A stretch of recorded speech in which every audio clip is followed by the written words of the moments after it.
खुलुमबाय रायजो राजाफोर आरो बिदा फंबायफोर लोगोफोर नोंसोरनि गेजेराव आरो मोनसे दिनै गोदान भिडिअ लाना फैबाय आं बे गोदान भिडिअआव नोंसोर नुनो मोनगोनसै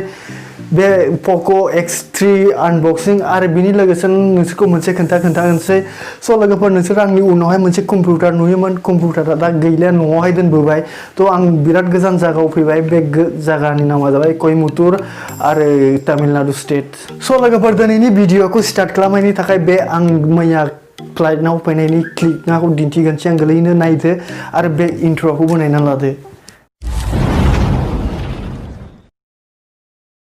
लोगोफोर Poco X3 आ फाइनालि लन्च जाबाय इन्डियायावहाय नोंसोरो बे फननि सिङाव मा जिनिसफोरखौ मोनगोनसै बेखौ आं गासैबो आनबक्सिं खालामना नोंसोरनो खोन्थागोनसै फार्स्टआवहाय जों मोनगोन मोनसे बक्सनि सिङावहाय आरो मोनसे मोनफागोन मोनसे मबाइल आरो बेनि सिङावहाय नायबावगोनसै मा दं जों मोनबावबाय मोनसे खालि फिलि पेपार आरो बिजोंहाय मोनबावगोन मोनसे USB-C टाइप डाटा केबल आरो लोगोसेनो जों नुनो मोनगोनसै मोनसे 30 वाट्स फास्ट चार्जार जों बेखौहाय मोननो हागोन बे बक्सआवहाय लोगोफोर बक्सनि सिङाव मा दं बिदिफोरखौ गासैबो एबार खोन्थाजोबगोनसै मा मोनखो जों बक्सआवहाय बक्सनि सिङाव मोनसे बक्स येलो कालारनि Poco लिरनायनि मोनदों बे बक्स सिङावहाय जों ओपन खालामना नायगोनसै मा मोनो बे बक्स ओपन खालामावहाय जों नुनो मोनबाय मोनसे सिम एजेक्टर पिन बे सिम एजेक्टर पिनखौ नोंसोरो सिम ट्रेखौ ओपन खालामनाहाय इउज खालामनो हागौ आरो बे सिम एजेक्टरा मोनसे इन्थि बायदि नुदों सिख्लाफोरनो होबा गानगोन मोनदां आरो बिनि लोगो जों फननि लाभ लेटारफोरखौ मोननो हाबाय बे लाभ लेटारावहाय गासिबो लिरनायनि दंजोबो बे फनखौ माबोरै मा इउज खालामगोन मेनुअल गाइडखौ जों नांला आरो बिनि लोगोसे मोनबावबाय जों बक्स सिङावहाय मोनसे वारेन्टि कार्ड लोगोफोर नोंसोर जों बे वारेन्टि कार्डखौ बोसोरसेनि थाखाय दोन आरो मोनसे जों बेहा कभार मोनसे मोनबावदों मबाइलनि कभार बेक कभार लोगोफोर बे बेक कभारा जाबाय जोंनि लाइलननि नोंसोर बेखौ इउज खालामनो हायो मबाइल फनावहाय आरोबाव बिनि लोगोफोर जों मोनबावदों बेहा USB-C टाइप केबल बे USB-C टाइप केबलखौ जों चार्जारजों कानेक्ट खालामनानै मबाइलखौ चार्ज खालामनो हागोन USB-C टाइप 8 केबलखौ मोनदों जों बे फनावहाय आरो नों मोनफागोन बेजोंहाय मोनसे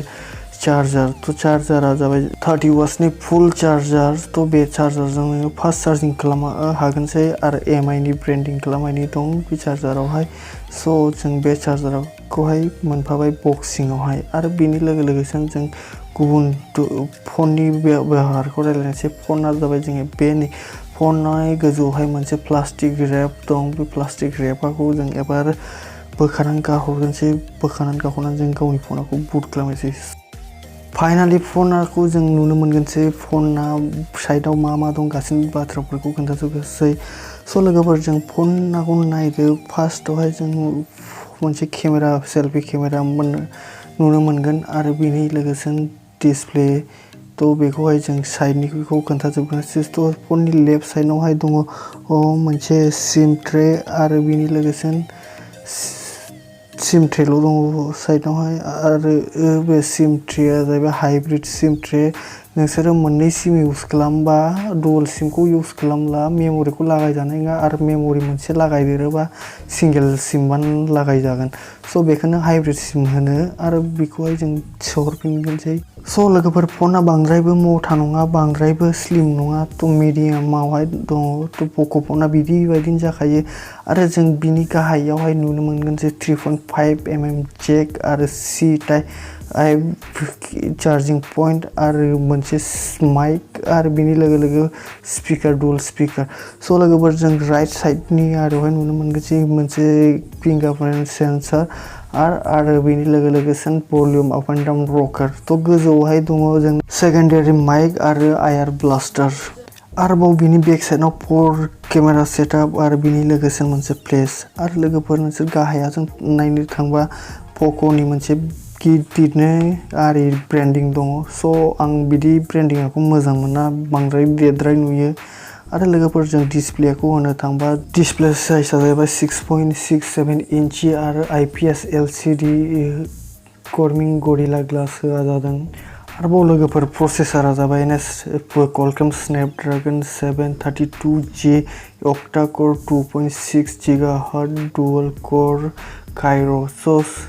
आरो GPU जाबाय Adreno 618 आरो 64 बिट स' नोंथांमोन बे फनावहाय नोंसोरो बे कभारखौ नुनो मोनगोन बे मोनसे प्लास्टिकनि स' खुनु गरिला ग्लास प्रोटेक्शन गैया थ' नोंसोर बे फनखौ मोजांबो होनो हाया आरो गाज्रिबो होनो हाया आरो बेनि लोगोफोर नोंसोर बे फनावहाय 6000 mAh नि बेटारिखौ नुनो मोनगोन नोंथांनि गेजेराव आं बे फनखौ बुट खालामगोनसै बुट खालामोहा Poco फार्स्ट आरो बेनि UI जाहैबाय नोङो MI निखा बे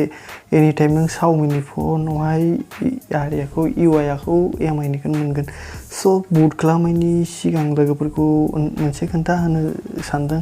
स' लोगोफोर नोंसोरो आंनि चेनेलाव बेबायदिखौ नुबाय थागोन भिडिअ आरो भिडिअ आङो लेट जादों मानोना आं गारि गुबुन जायगानिफ्राय न'निफ्राय गुबुन जायगायाव फैदों थ' बिनि थाखाय आं भिडिअखौ आपल'ड खालामनो हायाखैमोन बिनि थाखाय आंखौ क्षमा खालाम आरो लोगोफोर जोंनो फाइनालि फना कमप्लिट जाजोबगोनसै बुटआ थ' जों पासवर्ड मा खालामनानै सेटआप खालामबाय खालामनानै लोगोफोर नोंसोरो डाइरेक्ट फिंगारप्रिन्ट नाखौ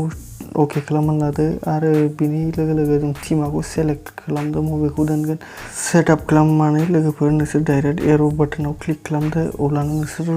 मेन मेनुखौ नुनो मोनगोनसै आरो मेन मेनु आरो बेनि डिसप्ले आरियाखौ स्पिडआ 120 Hz नि डिसप्ले फास्ट रेसपन्स टाच होदों बेहा थ' नोंसोर एसे फास्ट मोननो हागोन आरो डिसप्ले रेसपन्सखौ थ' लोगोफोर नोंसोर गासैनि एप्सफोरखौ अपेन खालामनानै नायजोबनो हायो आरो टेस्ट खालामनो हायो डिसप्ले टाच रेसपन्सआ माब्रै थ' नोंसोर नुनो हाखादों बयहाबो स्क्रिनावबो माब्रै 120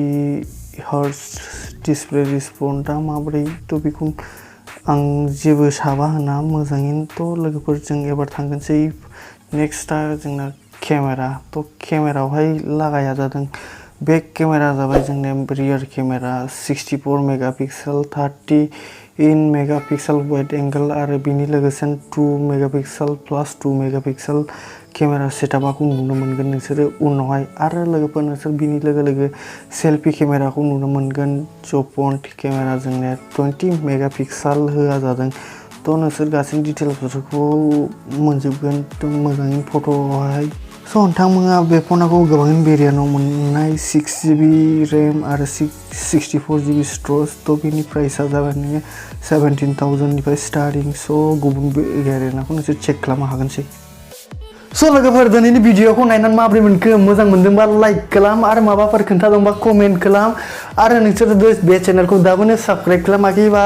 खोरैनो साबस्क्राइब खालाम आरो बे बेल घन्टियाखौ बुनानै ला जेब्लानो आं भिडिअ आपल'ड खालामो अब्लानो नोंसोर नुबाय थागोन आरो लोगोफोर बिनि लोगोसे नोंसोरखौ मोनसे खोन्था होनगोनसै बे चेनेलावहाय साननैनि उनावहाय मोनसे गिभअवे फैगोन बे गिभअवेआ जागोन मोनसे इउटुब चेनेलाव बिनि लिंकखौ आं होनो हागोन नाथाय बे भिडिअआवहाय नोंसोरो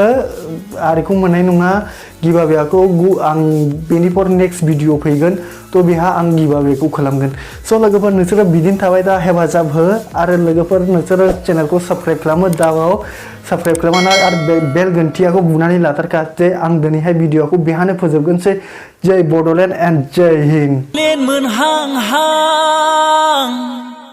सोरबालाय हां हां आय' सोरबालाय हां हां आखाइखौ